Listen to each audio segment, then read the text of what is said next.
मैं डॉक्टर मयंक सक्सेना। मैं additional director pulmonary department Fortis hospital Noida sector 62। Genomic sequencing एक बहुत अच्छा टूल आया है हमारे पास में, क्योंकि अगर हम लोग कोविड टाइम से भी देखें तो ये डीएनए एनालिसिस है। पूरा स्ट्रक्चरल डीएनए को हम लोग एनालाइज करते हैं टीबी के बैक्टीरिया के, और उससे हम लोग क्योंकि टीबी का बैक्टीरिया में हम लोग जब रेजिस्टेंस देखते हैं तो जीन्स में बदलाव आते हैं। तो होल जीनोम सीक्वेंसेस विधि से हम लोग ये पता कर सकते हैं कि क्या क्या ड्रग्स में रेजिस्टेंस पैटर्न है, और बहुत ही कम समय में हमें ये जानकारी मिल जाती है। लेकिन इसके दो प्रॉब्लम्स भी हैं कि एक तो ये बहुत जगह पे उपलब्ध नहीं है टेस्ट, और कि सिर्फ सीमित जगह पे उपलब्ध है। और इसका जो प्राइस है, जो कॉस्ट है, जो एक्सपेंडिचर है, वो बहुत हाई है। तो हर एक पेशेंट के लिए अफोर्ड कर पाना भी काफ़ी मुश्किल होता है, और अभी तक गवर्नमेंट ने भी अभी गाइडलाइंस में इसको इनकॉर्पोरेट नहीं किया। लेकिन अगर ये आता है तो इससे ये टेस्ट अगर इनकॉर्पोरेट होता है, इसकी कॉस्टिंग बेटर होती है और ये अपनाया जाता है पूरे देश भर में, तो उससे काफ़ी मदद मिलेगी, जिससे कि हम लोग टीबी के बारे में और अत्यधिक जान पाएंगे। रेजिस्टेंस पैटर्न के बारे में कि नॉर्थ इंडिया में कैसा चल रहा है, साउथ इंडिया में कैसा चल रहा है, ईस्ट इंडिया वेस्ट इंडिया में जेनेटिक पैटर्न्स कैसे हैं, तो काफ़ी जानकारी हमें मिल सकती है।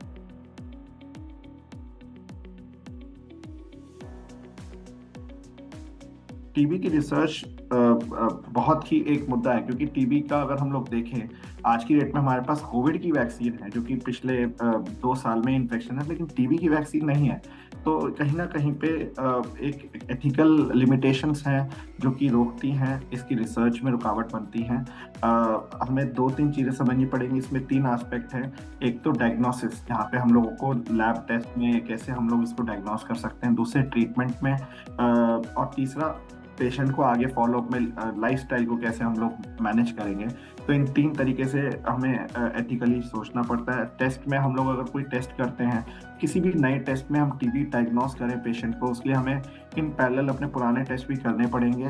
तभी अब, क्योंकि इसमें कई बार फॉल्सली पॉजिटिव टेस्ट भी आ जाता है कि एनवायरनमेंट में भी टीबी का बैक्टीरिया वो तो नहीं आ रहा है। तो इसलिए हमें बहुत आश्वस्त होने के लिए एक तो उसको इन पैरेलल टेस्ट, टाइम लगता है उस चीज़ को अपनाने में, उस चीज़ को फाइनलाइज्ड होने में कि हाँ ये चीज़ ये है। दूसरा चीज़, ट्रीटमेंट में हम एक ही पेशेंट को दो अलग अलग ट्रीटमेंट में नहीं डाल सकते हैं, टीबी में खास तौर से, क्योंकि टीबी एक रिस्की डिजीज है। अगर उसमें हम कुछ भी एक्सपेरिमेंट नहीं कर सकते। एक पेशेंट जिसको टीबी डायग्नोज हो गया, उसको हम लोग उसी धर्रे पे, उसी सेट पैटर्न पे चलते हैं। जबकि अगर कोई नई दवाई भी है तो उसको हम लोग ऐसे उसमें ऐड नहीं कर सकते, आपस में कैसा इंटरेक्शन हो, कहीं किसी पर्टिकुलर, क्योंकि every patient is precious, her patient बहुत कीमती होता है। तो आप उसमें एक्सपेरिमेंटेशन नहीं कर सकते, तो इसलिए वो एक्सपेरिमेंटेशन से लिमिटेड रखा गया है एमडीआर या एक्सडीआर ट्यूबरकुलोसिस में, जहाँ पे दवाई का रेजिस्टेंस पैटर्न देखते हैं। तीसरा चीज आ जाता है लाइफस्टाइल। उसमें हर एक पेशेंट का कैसा उसका लाइफस्टाइल है, उसका जैसे बलगम अगर आ रहा है तो कैसे थूकना है, कैसे उसका फॉलो अप करना है, कितना कितना। तो ये कुछ हमारा जो रिसर्च है उसमें थोड़ा कभी कभी बाधा बनता है कि पेशेंट को फॉलो अप कर रहे हैं पेशेंट का, लेकिन उसकी फैमिलीज को हो रहा है, तो वो चीज़। और वनरेबल ग्रुप में अगर हम लोग देखें तो तीन चार टाइप के वनरेबल ग्रुप में हम लोग देखते हैं। एक तो जो बहुत क्लोज कॉन्टैक्ट स्पेस में रहते हैं, जैसे कि हॉस्टल में या किसी एक बहुत ही क्लोज एटमॉस्फेयर में, बैरक्स में, फौजी लोग, ये सब। दूसरा आ जाता है कि जो कि पेशेंट्स केयर में इन्वॉल्व है, health care worker like doctor, nurses, खासतौर से थर्मोलॉजिस्ट और डेंटिस्ट, जिनका बहुत क्लोज कॉन्टैक्ट होता है, और नर्सेज भी, और pulmonologist. And third is HIV positive, immuno, जिनकी इम्यूनिटी कम है, उनमें टीबी होने के ज़्यादा चांसेस हैं। तो इनमें थोड़ा सा हम लोगों को एथिकली यही लिमिटेशन लगता है कि इसमें हम लोग क्या उनका समय समय पे टेस्ट करते रहें कि नहीं करें, या कब किसी टाइम के बाद करना है। आप टेस्ट ऐसे ही करा लेने में भी कोई समझदारी नहीं है, क्योंकि अल्टीमेटली इट विल बर्डन, ये लैब्स को हमारे बहुत ज़्यादा बर्डन कर देगा। तो इसलिए उसका कब कैसे टेस्ट करना है, तो काफ़ी थोड़ी एथिकल कंसिडरेशन हमें सोचना पड़ता है किसी भी पेशेंट्स के बारे में, ट्यूबरकुलोसिस की नई रिसर्च के बारे में रखने के लिए।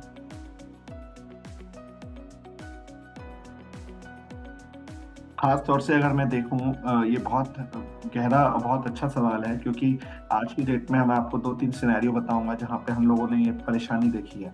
एक युवती जिसकी शादी होने वाली है एक घर में, और वो उसको टीबी पॉजिटिव पाया जाता है, उसका इलाज किया जाता है, तो 1 से 2 महीने में टीबी का बड़ा सोशल स्टिग्मा, बहुत सोशल टैबू है कि यह टीबी हो गई है। तो ये बेसिकली कई बार पेशेंट्स दवाई छोड़ देते हैं, या अपने ससुराल या अपने मायके में कहीं पे भी जहाँ पे भी जा रहे हैं वहाँ पे ये डिस्क्लोज नहीं करते। खास तौर से हम लोग फीमेल पेशेंट्स के साथ में ये जो ज़्यादा देखते हैं। तो टीबी की अभी भी सोशली काफ़ी इम्पोर्टेंट है कि हम लोग इसके बारे में लोगों को अवेयर करें कि नहीं, ये तो एक इन्फेक्शन है, इसका ठीक से इलाज करेंगे और ठीक ठीक हो जाएगा। और कई बार हमने शादियों को भी टूटते हुए देखा है। तो ये एक छोटा सा एक जो इस एज ग्रुप में हम लोग देते हैं ज़्यादा सोशली काफ़ी फील करते हैं कि इसका कुछ ना कुछ निवारण होना चाहिए। दूसरे वो आ जाते हैं जो स्टूडेंट्स जो कि अब्रॉड या कहीं देश विदेश में पढ़ रहे हैं, जो कि एकदम लगातार फॉलोअप नहीं कर सकते। तो ये कई बार अपना ट्रीटमेंट कंटिन्यू भी नहीं रख पाते हैं, क्योंकि अगर फॉरेन में पढ़ रहे हैं तो वहाँ पे कहीं लोगों को पता ना चल पाए, और टेक्निकली हम लोग उनको भेज भी नहीं सकते, लेकिन वो कई बार अगर चले गए तो वो अल्टीमेटली ट्रीटमेंट छूट जाता है। एंड वो एक बहुत बड़ा रिस्क फैक्टर होता है बाकी सबके लिए भी और उनके लिए भी। तो ये एक सोशल जो प्रेशर है वो बहुत दुखदाई हो जाता है कभी कभी पेशेंट के लिए। इसलिए सोशल स्टिग्मा को हटाना बहुत ज़रूरी है कि टीबी एक नॉर्मल साधारण इन्फेक्शन है जो कि ठीक हो जाता है।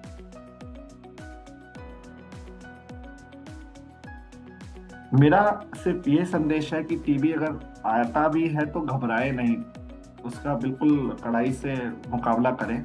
और टीबी आसान बीमारी भी है और मुश्किल भी है। आसान इसलिए कि सिर्फ इसका 6 से 8 महीने का ट्रीटमेंट चलना है और ये इन्फेक्शन पूरी तरह से सही हो जाएगा। मुश्किल इसलिए अगर इसमें आपने थोड़ी भी लापरवाही करी डायग्नोसिस में, इसमें आपने ठीक से दवाई नहीं खाई, छोड़ दी, आपने दवाइयों का सेवन नियमित नहीं किया, तो वहाँ पे ये मुश्किल अवस्था में आ जाती है, जिसको हम लोग MDR या XDRT भी बोलते हैं। और वो बहुत बड़ी दुखदाई सिचुएशन होती है, क्योंकि वहाँ पे नंबर ऑफ टैबलेट्स बढ़ता है, ड्यूरेशन बढ़ता है और कम्युनिटी में भी रिस्क जाने का ज़्यादा बढ़ता है। इसलिए आप अगर टीबी का डायग्नोसिस है भी, अपने लगातार डॉक्टर से संपर्क में रहे, दवाइयाँ ना छोड़े, दवाइयाँ का कोर्स कंप्लीट करें। जब आपका डॉक्टर बोले अब स्टॉप करना है, तभी हम लोग स्टॉप करें तो ज़्यादा बेहतर रहेगा।